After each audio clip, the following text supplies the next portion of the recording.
welcome to the StudyTravel TV studio in London. I'm Nicola Hancox. And I'm Charlotte Darrell, bringing you the latest StudyTravel news stories. The headlines this week: UK Home Office extends streamlined visa scheme. New Zealand considers visa fees and visitor charges. And Holmes Education Group announces new UK pathway.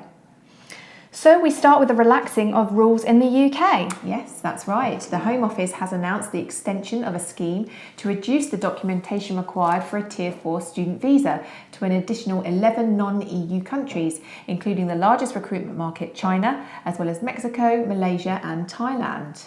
The Home Office confirmed students would be able to provide a reduced level of documentation from July, although will still need to meet Tier 4 requirements. Tim Bradshaw, Chief Executive of the Russell Group of Universities, welcomed the news and urged that the next step should be to take students out of migration data. However, the announcement was not well received in India, which was not included in the list, despite recent overtures from the UK government for a trade deal. See the full list in the news story at studytravel.network. And staying with visas, New Zealand's government has launched a consultation on proposals to reduce the student visa fee, but introduce an ETA and visitor levy. The suggested 6% reduction in student visa fees was said to be correcting historical imbalances, with other categories increasing.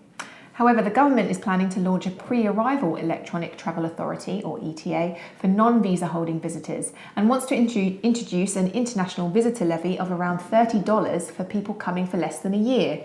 The consultation is open until mid-July and the measures are expected to come into effect later in the year. The move follows another recent consultation on post-study work rights for international students. Busy times out there. Sure is, indeed. Next up, Australia-headquartered Holmes Education Group has announced a partnership with St Mary's University in the UK to establish a pathway college for international students, providing access to under- and postgraduate degrees in a range of fields, as well as pre-sessional English courses. Duncan Watson, Director of University Pathways for Holmes, said that they were delighted to be working with St Mary's to achieve shared goals in international markets, and said that the university had a beautiful campus in Twickenham, a diverse course portfolio and proud sporting heritage.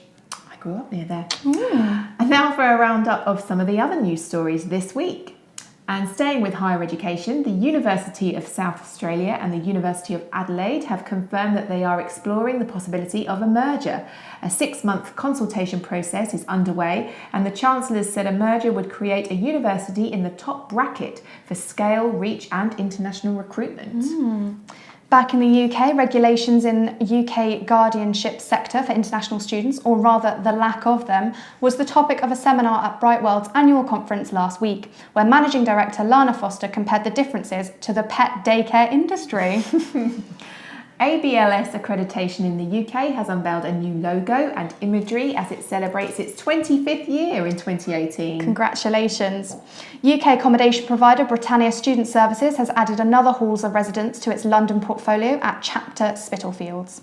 More accommodation news, this time on the other side of the world, where Urban Nest has unveiled its new residence in Sydney's Darling Harbour, a fully inclusive property with an emphasis on the in-house dining.